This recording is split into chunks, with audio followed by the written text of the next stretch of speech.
Today is Sunday, April 17th, 2022. I'm Troy Beverly, and this is Pan-African News. Zanzibar hotel responds to rape allegations of Nigerian guest. Angola builds a gold refinery. Nigerian and Nigerien Air Forces killed key ISWAP leader and 70 others. Kenya and Uganda end trade barriers. Tanzania.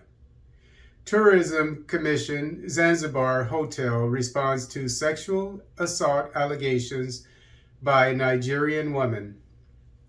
This article is taken from the Tanzanian newspaper, The Citizen. Wareri Beach Hotel Zanzibar has responded to sexual assault claims made by a Nigerian woman on Saturday, April 16th. At the same time, Zanzibar's Commission for Tourism expressed its disappointment with the allegations. In the statement, Hafsa Baba condemned the act, saying investigations into the allegations had commenced. The Nigerian national Zainab Oladehinde on Saturday, April 16th, shared the traumatic experience that happened in 2021 when she visited Zanzibar for a vacation on her birthday. According to Wareri Beach Hotel, the matter was reported to relevant authorities who classified the case as personal and not the hotel's negligence. We tried our best to support Ms. Zainab Oladehinde as soon as we learned of the accusations. We immediately brought her to the police and offered her support, Wareri Hotel posted on Facebook. The hotel also faulted the aggrieved client, Zainab, for declining to take the case further after pursuing numerous avenues in her quest for justice. Ms. Zainab declined to take the case further. Ms. Zainab Oladehinde was informed that the hotel would abide by damages rewarded by the court system of Zanzibar, the hotel added.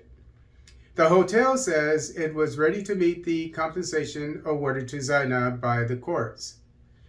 Moreover, the hotel's management claims it was hacked on Saturday, adding it had received over 4,000 negative reviews in 3 hours from people it believes have never stayed at their facility. There was an uproar on social media for the better part of the weekend following the Nigerian woman's assault allegation while on vacation in April 2021.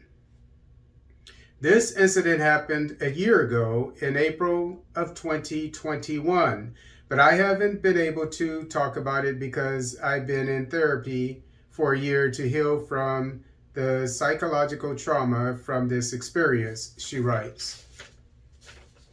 Zainab says she traveled alone from Lagos, Nigeria to Zanzibar, Tanzania on April 15th, 2021 for her 23rd birthday. She alleges that while sleeping naked at night, she felt a man touch her. She says they struggled as the man tried to forcefully have his way with her before she convinced him to go bring a condom, something the would-be rapist obliged. So I continued begging him and telling him I'd allow him to have sex with me, but he'd need to go get a condom so as not to get HIV. I saw how he reacted to the word HIV, so I kept on saying HIV whilst crying profusely at this point, Zainab tweeted. She goes on, as I struggled to not let him strangle me, he left the room and told me he'd be back with a condom. Immediately he left. I switched on the light, tried to call hotel reception, but to my surprise, there were no intercom or phone lines to reach the hotel reception through the room. She adds that once the man had left, she sneaked out barefoot, tiptoeing not to be noticed. She sought refuge from a Russian couple she had met earlier. The next morning, she went back to her room and found her cash, $1,100, missing from her bag. She asked that she reported to the police, who just harassed and bullied her instead of helping her out. She was taken to hospital where the nurse confirmed that there was no penetration. I got back to the police station and the policemen said they have no issue for the sexual assault since I was raped. That the only issue here was my stolen money, she writes. She also says that when they returned to the station, policemen at the Nungwi police station in Zanzibar bullied and harassed her.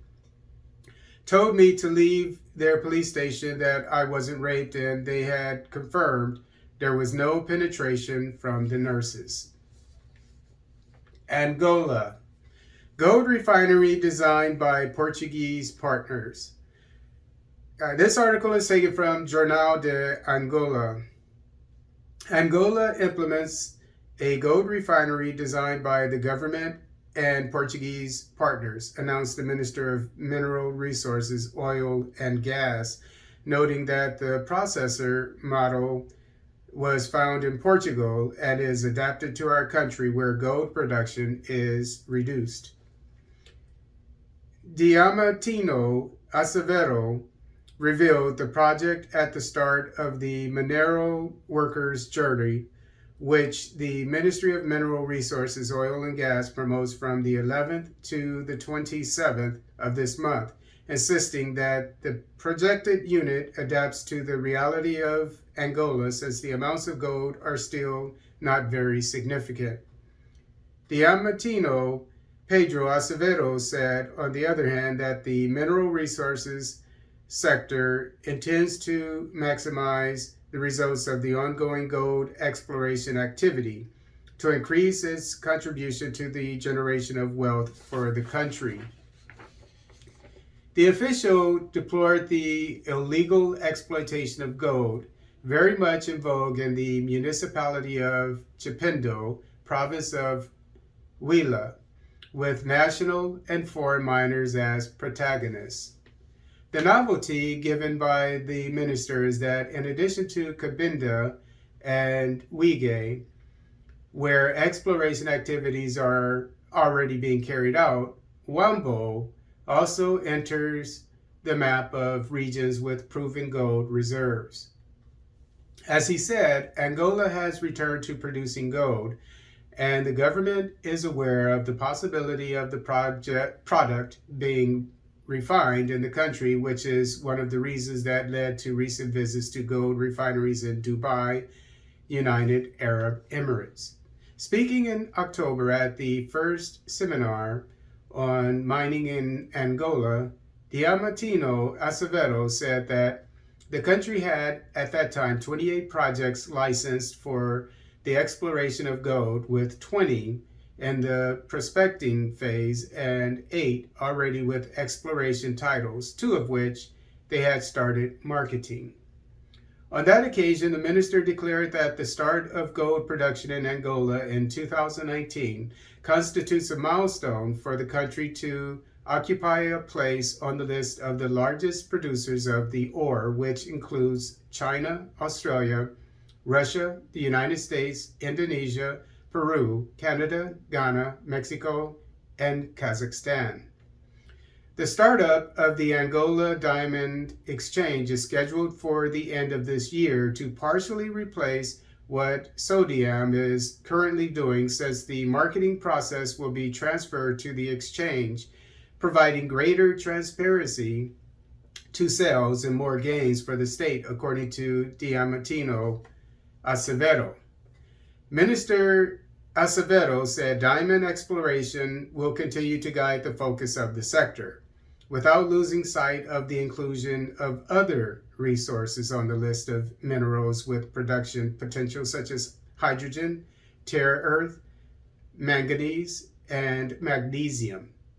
In this, said the minister, the orientation is geared toward supporting producers and the consequent increase in production. For example, more than 800 cooperatives have received licenses for diamond exploration in recent years. Nigeria.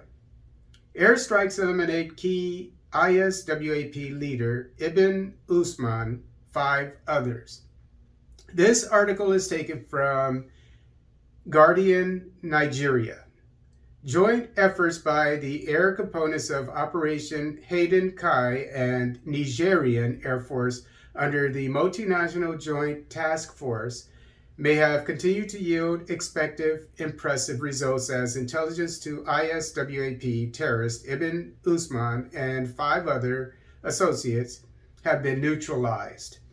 A source within the military circle revealed that the joint airstrikes undertaken on April 14, 2022 at Tumbun Rego and a training camp about 2 kilometers northwest of Tumbun Rego have led to the elimination of 5 key ISWAP leaders, including one of the most wanted terrorists, Ibn Usman.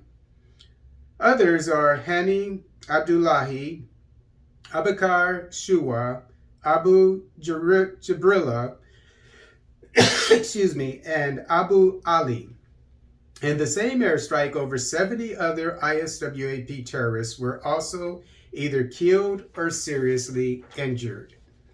According to the source, intelligence, surveillance, and reconnaissance missions over the suspected locations around the Tumbuns had identified significant terrorist movements in Tumbun Rego and another training camp about 2 kilometers from Tumbun Rego. The location also served as an abode for some top ISWAP commanders. The ISR earlier conducted on April 13, 2022, specifically cited large numbers of terrorists, a likely logistics camp, about 29 motorcycles, and 4 vehicles concealed under trees. The need to attack the location thus became inevitable so as to neutralize the terrorists and soften the ground for troops of Operation Lake Sanity to exploit. Using a mix of NAF and Nigerian Air Force aircraft, the aircraft attacked and bombed the location in the early hours of April 14, 2022. The reliable outcome of the strike has now revealed that over 70 ISWAP terrorists were either eliminated or severely injured. Locals have also confirmed that the strikes and mop-up operations by the Nigerian army under Op Lake Sanity was successful. Clearly, there seem to be no hiding places for ISWAP and Boko Haram terrorists in the northeast, especially with the capture of most of their enclaves in Sambisa forest and the current onslaught in the Tumbuns. The increased coordinated and joint airstrikes by NAF and Nigerian Air Force jets adds an impressive aspect to the new type of operation being witnessed in the Northeast, which should be commended. East Africa. Kenya-Uganda traders sign deal to end barriers.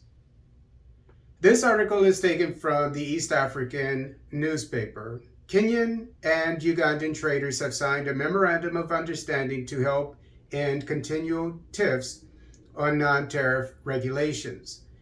In a joint communique, the two sides pledged to harmonize policies on agriculture to reduce delays and cut down on bureaucracies in doing business.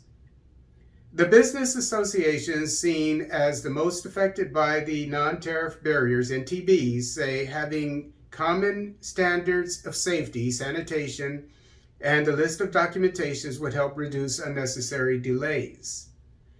The traders intend to file their proposals with respective export departments for agreeable standards.